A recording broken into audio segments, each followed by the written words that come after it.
আপনি দুনিয়ার সমস্ত ইমানদার পুরুষগুলারে জানায়া দেন, তারা জানে তাদের দুই চোখকে সংরক্ষণ করে, তারা যেন বেগানা নারীর থেকে, তারা যেন গায়রে মাহরাম মহিলার থেকে তারা জানে তাদের নজরকে হেফাজত করে। জোরে জোরে কন্যা সুবহানাল্লাহ। ওয়া কুল্লিল মুমিনাতি ইয়াগুদুনা মিন আবসারিহিন্না। আল্লাহ তাআলা বলেন, ও বন্ধু মুহাম্মদুর রাসূলুল্লাহ, আপনি দুনিয়ার সমস্ত ঈমানদার নারীগুলোরে জানায়া দেন, তারাও জানে তাদের নজরের হেফাজত করে। জোরে কন্যা সুবহানাল্লাহ। তাহলে এক নম্বর লোকমান হাকিম কি করছে? এক নম্বরে লোকমানে হাকিম তার দুই চোখের হেফাজত করেছেন। দুই চোখ দিয়া জিন্দিগিতে কোনোদিন জিনার কল্পনা করে না মহিলা দীক্ষা। আল্লাহু আকবার। আল্লাহ এই গুণগুলো আমরা অর্জন করার মতো আমাদের তৌফিক দান করেন। সকলে বলেন আমিন। দুই নাম্বার হাকিম লোকমান বলেন, দুই নম্বরে আমি যেই গুণটা অর্জন করেছি, হাকিম লোকমান বলেন, দুই নম্বরে বন্ধু, দুই নম্বরে আমি আমার জবানের হেফাজত করেছি। দুই নম্বরে কি করেছে? জবানের হেফাজত করেছে। হাকিম লোকমান বলেন, বন্ধু তুমি যদি আমার গরিবের কাছে দামি হইতে, তুমি যদি আমার আল্লাহর কাছে দামি হইতে চাও, ও বন্ধু শুনো, তুমি তোমার জবানের হেফাজত করবা। হাকিম লোকমান বলেন, বন্ধু আমার জবানের দ্বারা আমি এমন কোনো কথা বলি না যেই কথার দ্বারাতে আমার তৌহিদ নষ্ট হয়ে যাবে, যেই কথার কারণে আমার মহান আল্লাহ কষ্ট পাবে, এমন কোনো কথা আমি আমার জবানের দ্বারা বলি নাই। বন্ধু গো, তুমি যদি আমার আল্লাহর কাছে দামি হইতে চাও, তুমি যদি আমার মহান আল্লাহর কাছে সম্মানী হতে চাও, তুমি যদি দুনিয়ার মানুষের কাছে সম্মানী হতে চাও বন্ধু, তাহলে তুমি তোমার জবানের সংরক্ষণ করবা, জবান দিয়া ফায়সা কথাবার্তা বলবা না। জোরে জোরে কন্যা সুবহানাল্লাহ। তো আবুল্লাহ সমরকান্দি রহমাতুল্লাহি আলাইহি তামবিহুল গাফিলিন নামক গ্রন্থের মধ্যে একটা ঘটনা আনছে। কোন এক নবী তিনি রাতের বেলায় স্বপ্ন দেখেন, মনোযোগ আছে তো ইনশাআল্লাহ। কোন এক নবী রাতের বেলায় স্বপ্ন দেখেন স্বয়ং আল্লাহ তাআলা তার স্বপ্নের মাধ্যমে ওহী দিতেছেন, বলতেছেন, নবী আপনি ঘুম থেকে ওঠার পরে যেই জিনিসটা আপনার চোখের সামনে পড়বে আপনি তা সঙ্গে সঙ্গে খেয়ে ফেলবেন। অর্থাৎ আল্লাহ বলছেন ঘুম থেকে ওঠার পরে চোখের সামনে যা পড়বে তাই খেয়ে ফেলতে হবে। তাহলে নবীর বিবি যদি চোখের সামনে পড়ে বিবিরও খেয়ে ফেলতে হবে, বিল্ডিং যদি চোখের সামনে পড়ে বিল্ডিংও কামড়ায় খেয়ে ফেলতে হবে, সাপ বিচ্ছু যদি পড়ে এগুলো কামড়ায় খেয়ে ফেলতে হবে, যাই পড়ে তাই আপনি খেয়ে ফেলবেন। দুই নম্বরে নবী, দুই নম্বরে আপনি রাস্তায় চলার সময় আপনার চোখের সামনে যা পড়বে তা আপনি দেখে ফেলবেন। তা কি করবেন? দেখে ফেলবেন। তিন নম্বরে ওগো নবী, আপনার কাছে কেউ যদি আশ্রয় চায় আপনি তাকে নিরাশ্রয় করবেন না, তাকে আপনি আশ্রয় দিবেন। এগুলা শিরোনাম বলতেছি, এরপরে একটু বিস্তারিত আসবে। চার নম্বরে ওগো নবী, আপনার কাছে কেউ যদি কোনো কিছু প্রার্থনা করে, কোনো কিছু চায়, আপনি তাকে নিরাশ করবেন না, তাকে ফিরাইয়া দিবেন না, তাকে দিয়ে দিবেন। পাঁচ নম্বরে ওগো নবী, আপনার চোখের সামনে যা পড়বে তা দেখে আপনি দৌড়ে পালাবেন। এক নম্বরে খেয়ে ফেলবেন, দুই নম্বরে যা দেখবেন দেখে ফেলবেন, তিন নম্বরে আশ্রয় দিবেন, চার নম্বরে কোনো সায়াল আসলে তাকে দান করবেন, পাঁচ নম্বরে আপনার দুই চোখ দিয়া যা দেখবেন তা দেখার সঙ্গে সঙ্গে আপনি দৌড়ে পালাবেন, এখানে আর দাঁড়াইতে পারবেন না। এই 5 নম্বরের মধ্যে এমন একটা আমল আছে বাবা, এই আমলটা যদি কেউ করতে পারে সেকেন্ড টাইম তার আমল নামার মধ্যে 20,000 রাকাত নফল নামাজের সওয়াব নগদি তার অ্যাকাউন্টে জমা হয়ে যাবে। জোরে কন্যা সুবহানাল্লাহ।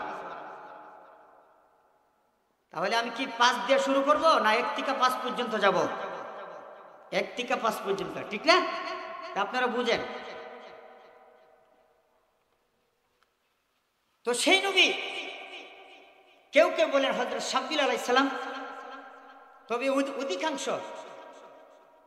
ওলামাদের মত কোন একজন নবী। সেই নবী ঘুম থেকে উঠলেন, উঠার পরে তিনি দেখে বিশাল বড় একটা পাহাড় দেখা যায়,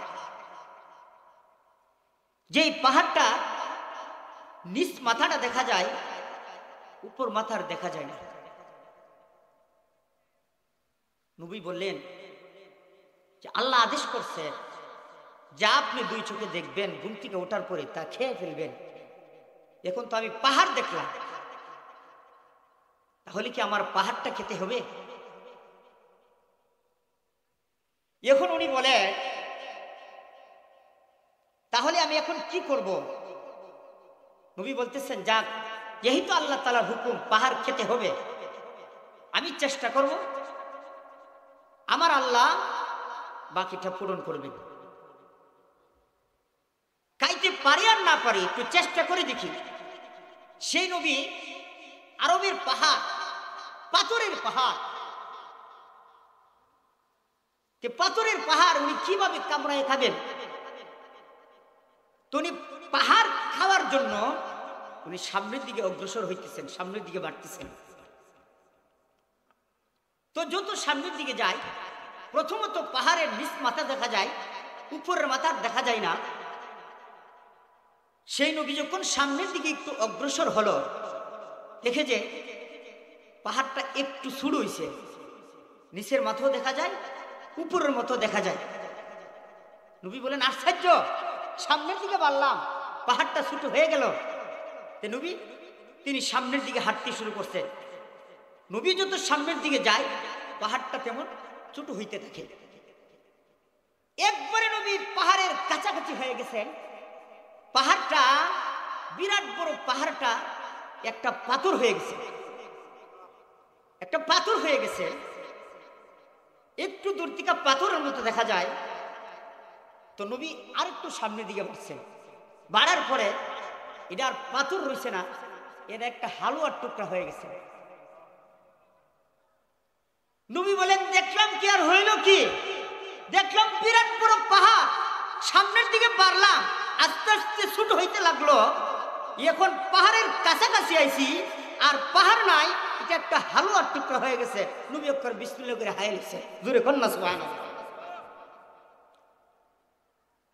তো আপনারা মনোযোগ আছে দেখতেছি, মাশাআল্লাহ, বুঝতেছেন ঠিক না? তো 1 নাম্বার শেষ। 2 নাম্বার, সেই নবী সামনের দিকে হাঁটতেছে, দেখে যে সুন্দর চকচকে একটা স্বর্ণের টুকরা দেখা যায়। স্বর্ণ দেখলে কম বেশ সবার ভিতরে লোভ আয় না? সেই নবীকে আল্লাহ তাআলা হুকুম করছেন 2 নম্বরে যে জিনিসটা আপনি দেখবেন তার সঙ্গে সঙ্গে আপনি দেখে ফেলবেন। সেই নবী স্বর্ণের টুকরাটা কিছু ধুলাবালি উপরে দিয়া ডাকছেন, কিন্তু উনি তো আর ডাইকা রাখতে পারেন না, সঙ্গে সঙ্গে ধুলাবালিগুলা দূরে সরে যায়। আবার তিনি ডাকেন, আবার দূরে সরে যায়, ধুলাবালু বের হয়ে যায়। সেই নবী বলেন আল্লাহর হুকুম হয়েছে ডাকার জন্য, আমি তো ডাকলাম, থাকে না, আমার দোষ নাই, বাকিটা আমার মাওলা বুঝবেন। জোরে কন্যা সুবহানাল্লাহ। 3 নম্বরে একটা পাখি, সেই পাখিটা হাঁটতেও পারে, উড়তেও পারে। সেই পাখিটা হাঁটতেও পারে, উড়তেও পারে।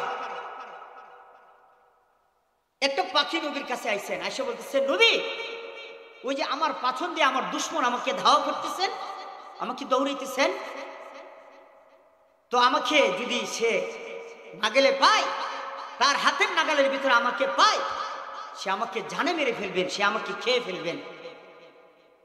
আমাকে আপনি আশ্রয় দেন, আমাকে আপনি জানে বাঁচান, আমাকে জানে বাঁচান।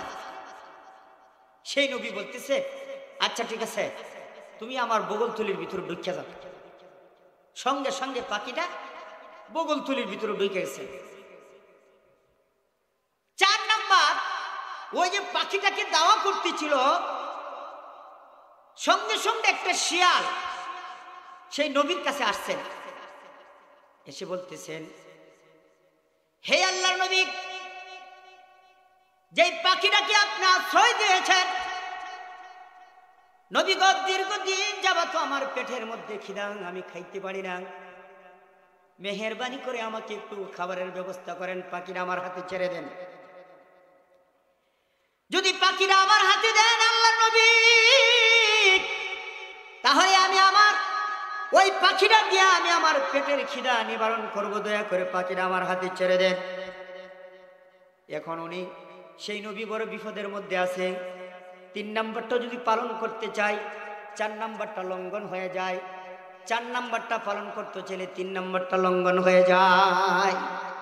পাখি চাইছে, যদি পাখি দিয়া দেয় তাহলে তো মনে করেন এই 3 নাম্বারটা লঙ্ঘন হয়ে যায়। পাখিরা আশ্রয় দিয়ে চাইছে না, আর আশ্রয়টা থাকে না, শত্রুর হাতে ছেড়ে দিল। ঠিক না ঠিক জোরে কন। আর 4 নাম্বারে যদি ওনারে ফাঁকি না হই দে, কিন্তু তারে নিরাশ করা হলো। ঠিক না ঠিক জোরে কন। তারে নিরাশ করা হলো। এখন নবী বড় চিন্তিত অবস্থায়, তখন বলতেছে শিয়াল সেই পাখিটারে দৌড়াইতেছেন। তখন নবী বলতেছেন হে শিয়াল, তুমি শোনো, এই পাখিটারে না দিয়া তোমার যদি আমি খাবার দেই চলবে কিনা? বলতেছেন হ্যাঁ চলবে, তবে আমার সবচেয়ে প্রিয় খাবার, আমার পছন্দের খাবার হইল গোশত। জোরে বলেন কি? গোশত। পাখিটার শরীরে তো গোশত আছে, আপনি আমার গোশত দিবেন নি? বলেন হ্যাঁ, পাখির গোশত ব্যতীত যে কোনো গোশত তোমারে দেই চলবে নি? বলতেছেন ঠিক আছে, যদি আমার গোশত দেয়, গোশত দিলে চলবে, কোনো অসুবিধা নেই। সেই নবীর দেহটা খুব বড় সড়ো ছিলেন। তিনি ওনার 2 ওরাতের রান টিকা বড় 2টা গোশতের টুকরা কাটিয়া সেই শিয়ালের হাতে তুলে দিলেন, নাও তুমি তোমার চাহিদা অনুযায়ী গোশত খাও। আর সেই নবী টাইট পিরা তার 2টা খাও, গামছা দিয়া ফেসাইয়া বাঁধছে যাতে রক্ত প্রবাহিত না হয়। 5 নম্বরে সেই নবী একটু সামনের দিকে বাইরে দেখে কিছু জীবিত মানুষ তারা বৈশা দেখে যে একটা মরা মানুষের হাড্ডি, হাত, পা, নাক, চোখ সবগুলা ছাবাইয়া খাই লিখেছে। না নাউজুবিল্লাহ। সেই নবী এই দৃশ্যটা দেখা এখানে দাঁড়াইবে দূরের কথা, আল্লাহর হুকুমই তো এটা দেখবেন। 5 নাম্বার যা দেখবেন আপনি দৌড়ে ফেলাবেন। সেই নবী কথার কথা একটা দৌড় দিছে, 12 ভাইকা ফার হইয়া, ওরালের ব্রিজ ফার হইয়া, রুপালের ব্রিজ ফার হইয়া সরাইল গিয়ে খাইছে। আল্লাহু আকবার। এবার নবী যখন এইগুলা দেখলেন, দেখার পরে তিনি মনে মনে চিন্তা করতেছেন কি দেখলাম? দেখলাম পাহাড়, আল্লাহ বলছেন কে ফেলবেন। দেখলাম স্বর্ণের টুকরা, দেখে ফেললাম। একটা পাখি আশ্রয় চাইছে, আশ্রয় দিলাম। একটা শিয়াল সে খাবার চাইছে, নিজের দেহের গোশত খেতে দিলাম। দেখলাম যে কিছু মানুষ, জীবিত মানুষগুলা মৃত মানুষের গোশতগুলা সবাই খাইতেছে, আমি তো কিচ্ছুই বুঝলাম না। এখন নবী বলতেছেন আগামী রাত্র যদি আমার আল্লাহ স্বপ্নে আমার কাছে আসে, যে আমি আমার আল্লাহরে জিগামো, অন্য কোনো কথা বলার আগে জিগামো যে আমার যে স্বপ্নের মধ্যে 5টা জিনিস দেখাইছিলেন আমি তো কিচ্ছুই বুঝলাম না, ও মাওলা তুমি কি দেখাইলা আমি কিচ্ছু বুঝলাম না। এবার নবী স্বপ্নে ঘুমাইছে। ঘুমের মধ্যে দেখে যে মহান আল্লাহ তাআলা তার সামনে উপস্থিত হয়েছেন। জোরে কন্যা সুবহানাল্লাহ। উপস্থিত হওয়ার পর এবার আল্লাহরে জিগাইতেছে, হে আসমানের মালিক আল্লাহ, স্বপ্নের মাধ্যমে আমি যে ঘুমের ঘরে দেখেছিলাম রব্বুল আলামিন আপনি বলেছিলেন ঘুম থেকে ওঠার পরে যা দেখবা তা খেয়ে ফেলবা। রব্বুল আলামিন ঘুম থেকে ওঠার পরে আমি দেখলাম পাহাড়। রব্বুল আলামিন আমি যখন পাহাড়ের দিকে সামনের দিকে আগাইতেছিলাম, অগ্রসর হইতেছিলাম, রব্বুল আলামিন যত সামনের দিকে অগ্রসর হয় তত পাহাড়টা ছোট হয়। একবারে সামনে একবারে কাছাকাছি যখন হয়ে গেলাম দেখলাম যে এর একটা হালুয়ার টুকরা হয়ে গেছে। আল্লাহ, হালুয়ার টুকরা তোমার নামে আমি খেয়ে ফেললাম, আমি তো কিচ্ছুই বুঝলাম না। আমার মহান আল্লাহ ডাক দেওয়ার নবী গো, আপনি যে স্বপ্নের যুগে যে আমি তো আপনাকে বলেছিলাম যা দেখবেন তা আপনি খেয়ে ফেলবেন, পাহাড় দেখেছিলেন সকালবেলা। ও গো নবীজি, পাহাড় না, মূলত পাহাড় না, ও আমার পয়গম্বর, এটা হলো মানুষের রাগ আর গুসা। মানুষের রাগ আর গুসা যদি কন্ট্রোল করতে পারে তাহলে সে যেন পাহাড় খেয়ে ফেললো। আর কোনো ব্যক্তি রাগ আর গুসা যদি কন্ট্রোল করতে পারে, আমি মহান আল্লাহ ঘোষণা দিয়ে দিলাম, সেই মহান আল্লাহ বলেন আমি আমার সেই বান্দাগণকে আমি আল্লাহ তাদেরকে মহাব্বত করি। জোরে কন্যা সুবহানাল্লাহ। তাদের রাগ আর গুসা যদি তারা কন্ট্রোল করতে পারে, ও নবীজি আমার যেই সমস্ত বান্দা এবং বান্দি রাগ এবং গুসাকে কন্ট্রোল করবে, আই লাভ ইউ, আমি আমার সমস্ত বান্দা বান্দিদেরকে মহাব্বত করি। এক নম্বরে যদি আপনি রাগ আর গুসাকে কন্ট্রোল করতে পারেন, জোরে বলেন কার মহাব্বত পাইবেন? আল্লাহর মহাব্বত। এক নম্বরে আল্লাহর মহাব্বত পাইবেন যদি রাগ আর গুসা আপনি কন্ট্রোল করতে পারেন। আল্লাহ আমাদের রাগ গুসা কন্ট্রোল করার মতো শক্তি দান করেন, জোরে কোন আমিন। দুই নাম্বার, এবার নবী ডাক দিয়ে বলেন, ও রব্বুল আলামিন, দুই নম্বরে যখন আমি সামনের দিকে হাঁটতেছিলাম, আল্লাহ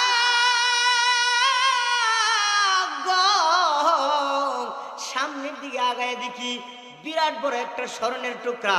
রব্বুল আলামিন তুমি বলছো যা দেখবা দুই নম্বরে তা দেখে ফেলবা। রব্বুল আলামিন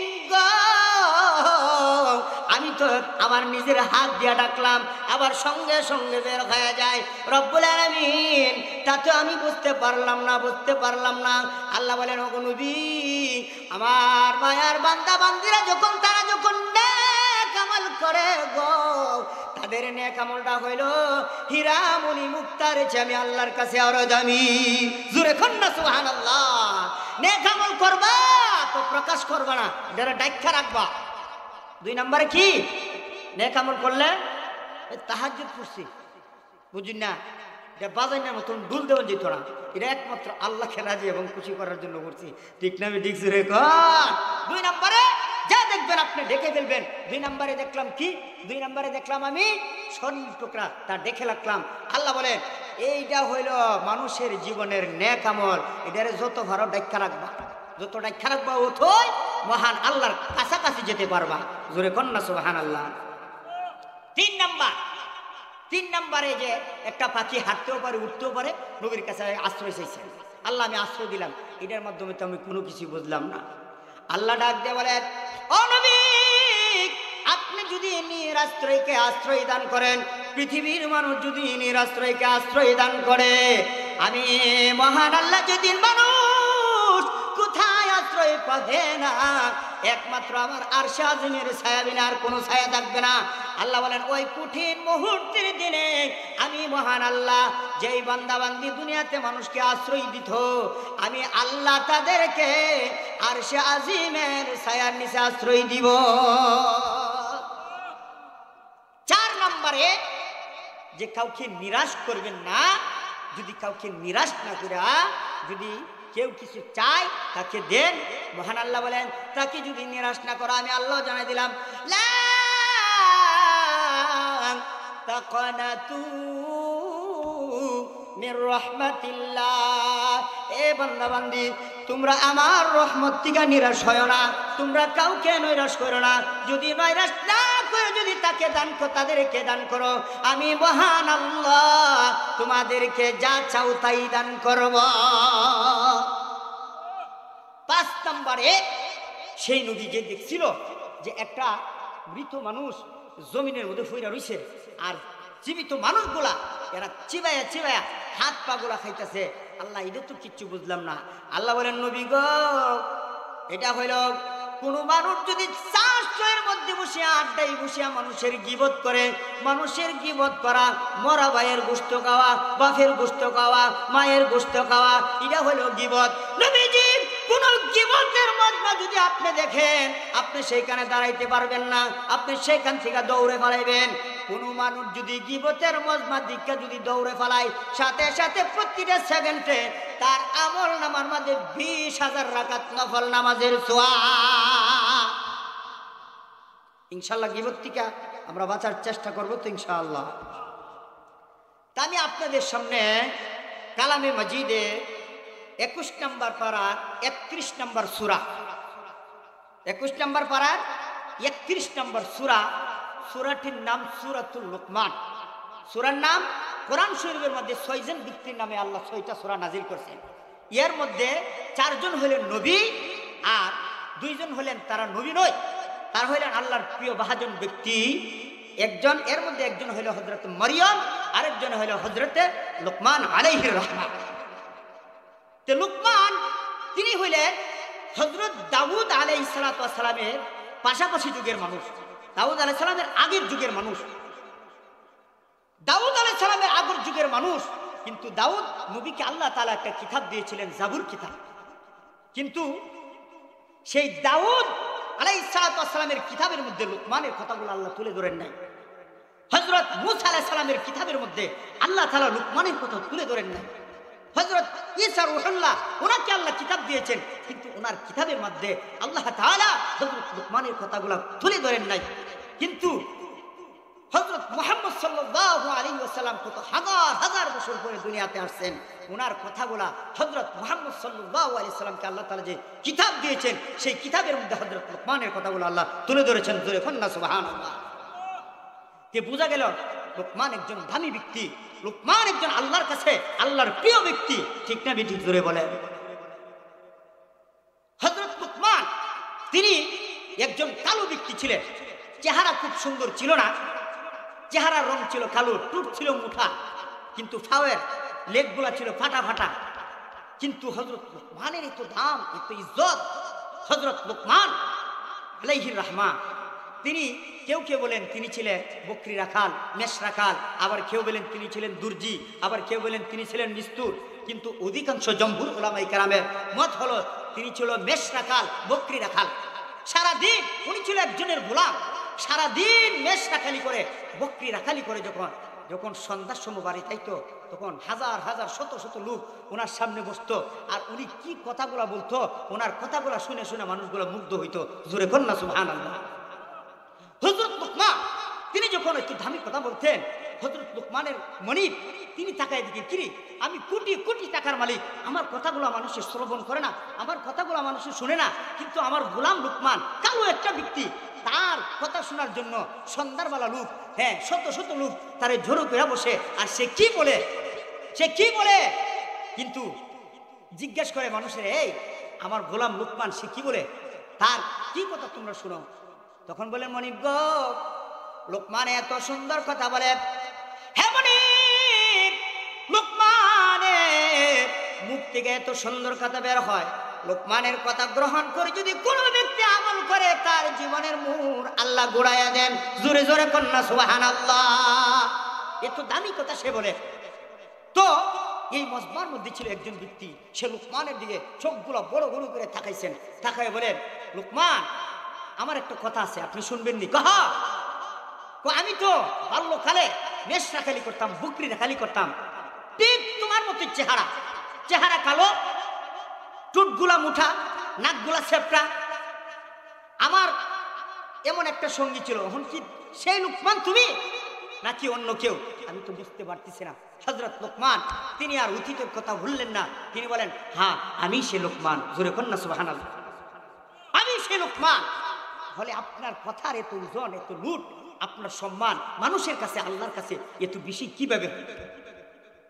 লুকমানের মনিব বলেন, আচ্ছা লোকমানের কথাগুলো মানুষ এইভাবে শুনে, লোকমানকে একটু পরীক্ষা করি। হে লোকমান, তুমি কাজ করো, একটা বকরি জবাই করো। বকরি জবাই করার পরে বকরির ভিতরে সবচেয়ে দামি অঙ্গ, সবচেয়ে উৎকৃষ্ট শ্রেষ্ঠ অঙ্গগুলা কাইটা আমার সামনে হাজির করো। হযরত লোকমান একটা বকরি জবাই করছেন। বকরি জবাই কইরা বকরির ভিতর থেকে কলিজা আর জিব্বা লোকমানের মালিকের সামনে হাজির করছে। বলেন লোকমান, বকরির ভিতরে কি এর থেকে দামি অঙ্গ আর নাই? হযরত লোকমান বলে না, এর থেকে দামি অঙ্গ আর বকরির ভিতরে নাই। জোরে কন্যা সুবহানাল্লাহ। লোকমানের মনিব বলেন, আচ্ছা একটা বকরি জবাই করো। তো আরেকটা বকরি জবাই করলো। আরেকটা বকরি জবাই করার পরে এবার বলতেছেন, সবচেয়ে নিকৃষ্ট অঙ্গ, সবচেয়ে কম দামি অঙ্গগুলা তুমি কেটে আমার সামনে হাজির করো। হযরত লোকমান তখন জিব্বা আর কলিজা তার মনিবের সামনে হাজির করছে। ডাক দিয়ে বলেন, লোকমান, বললাম দামি অঙ্গ আনার জন্য, তুমি বকরির কলিজা আর জিব্বা আনলা। লোকমান রে, ও লোকমান, বললাম সবচেয়ে নিকৃষ্ট অঙ্গ বকরির ভিতর থেকে আমার সামনে আনো, তুমি আনলা কলিজার জিব্বা।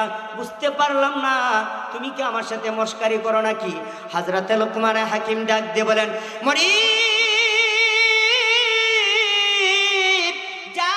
কলিজার জিব্বা ভালো হয়ে যাবে, মনে খোদার কসম সে আল্লাহর কাছে দামি হয়ে যাবে। আল্লাহর যত মখলুকাত আছে সমস্ত মখলুকাতের কাছেও সে দামি হয়ে যাবে। জোরে জোরে আওয়াজ করে করেন সুবহানাল্লাহ। লোকমানের সঙ্গী যখন বলল, তাহলে আপনি কি সে লোকমান নাকি? হ্যাঁ, আমি সে লোকমান। আপনি যদি সে লোকমান হয়ে থাকেন, তাহলে আপনি আল্লাহর কাছে এত সম্মানী, এত দামি কিভাবে হইলেন? আপনি কি একটু বলবেন? হযরত লোকমানের অসংখ্য গুণের অধিকারী ছিলেন। এর মধ্যে 9টা উল্লেখযোগ্য গুণ। জোরে বলেন, কয়টা? 9টা উল্লেখযোগ্য গুণ। এর মধ্যে জিগাই বলতেছেন, বন্ধু, তুমি যদি আল্লাহর কাছে দামি হইতে চাও, তুমি যদি মাখলুকের কাছে দামি হইতে চাও, বন্ধু আমার একটা কথা শুনো, শুনো আমি কি আমল করি, শোনো আমার গুণটা তুমি শোনো।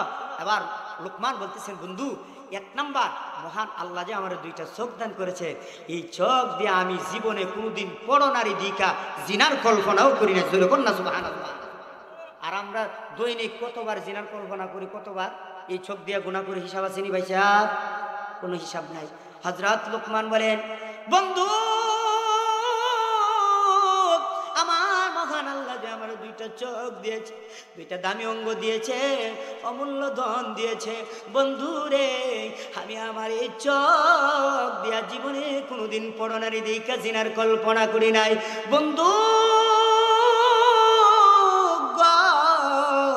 তুমি যদি আমার আল্লাহর কাছে দামি হইতে চাও, তুমি যদি আমার মনিবের কাছে দামি হইতে চাও, তাহলে তুমি তোমার চোখের সংরক্ষণ করো। জোরে কন্যা সুবহানাল্লাহ।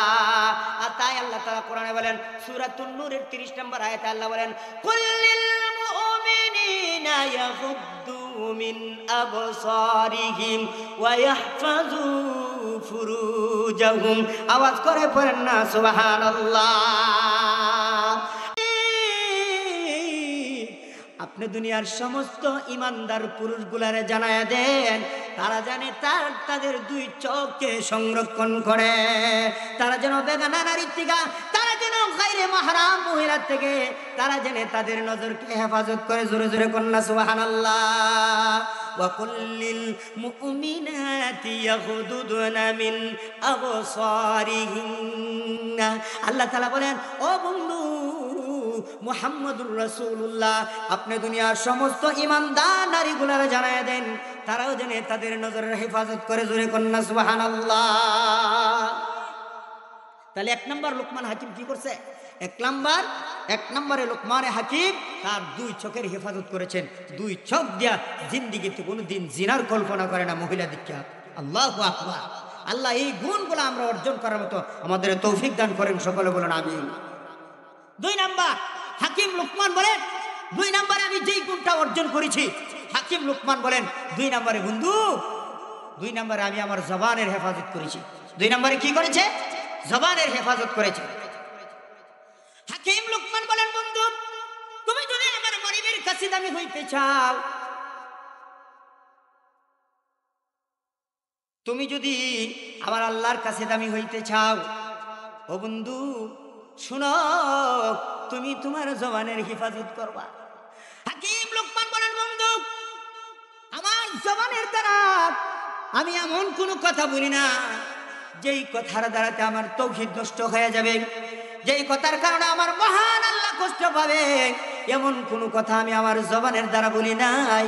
বন্ধু গো, তুমি যদি আমার আল্লাহর কাছে দামি হইতে চাও, তুমি যদি আমার মহান আল্লাহর কাছে সম্মানী হতে চাও, তুমি যদি দুনিয়ার মানুষের কাছে সম্মানী হতে চাও বন্ধু, তাহলে তুমি তোমার জবানের সংরক্ষণ করবা, জবান দিয়া ফায়সা কথাবার্তা বলবা না। জোরে জোরে কন্যা সুবহানাল্লাহ। অল্প সময়ের ভিতরে কোনো আলোচনা করা যায় না।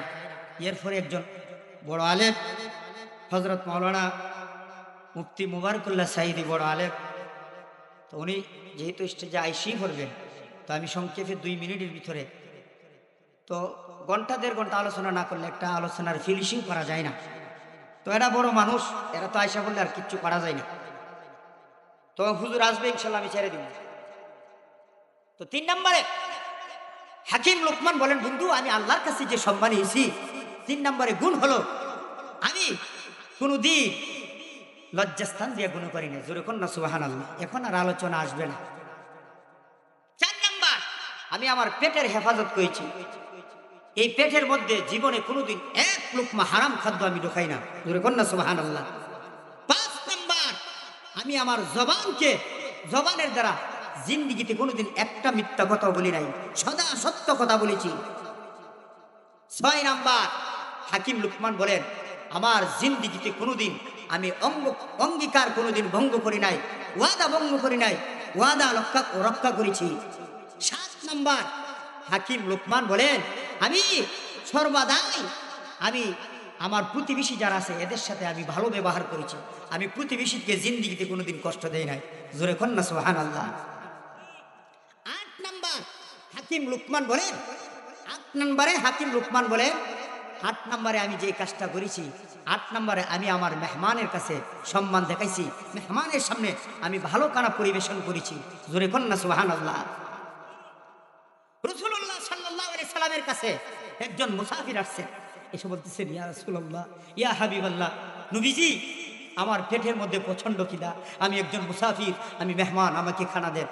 আল্লাহ রাসূল সাল্লাল্লাহু আলাইহি ওয়াসাল্লাম একটা নারা লাগে, নারে তাকবীর, নারে তাকবীর। প্রধান অতিথির আগমন, প্রধান অতিথির আগমন, নারে তাকবীর। যাক, 9 নম্বরে হাকিম লুকমান বলে,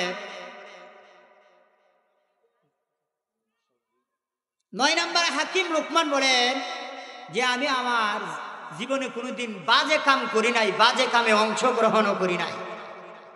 এগুলার বিস্তারিত আলোচনা ছিল। যেহেতু বড় ভাই এসে গেছেন, বড় আলেম, ওনারা বিয়াদবি করা যেত না, ওনারা দোয়া করলে আমরা উপরে তুলে দিব। আল্লাহ ঠিক না ঠিক ধরে এখন আল্লাহ তাআলা আমি যা কিছু আলোচনা করলাম আমাকে এবং আপনাদেরকে আল্লাহ আমল করার তৌফিক দান করুক। जो कुछ हुआ या रब तेरे करम से जो होगा।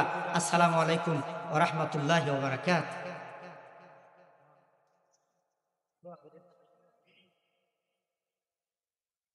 আলহামদুলিল্লাহ।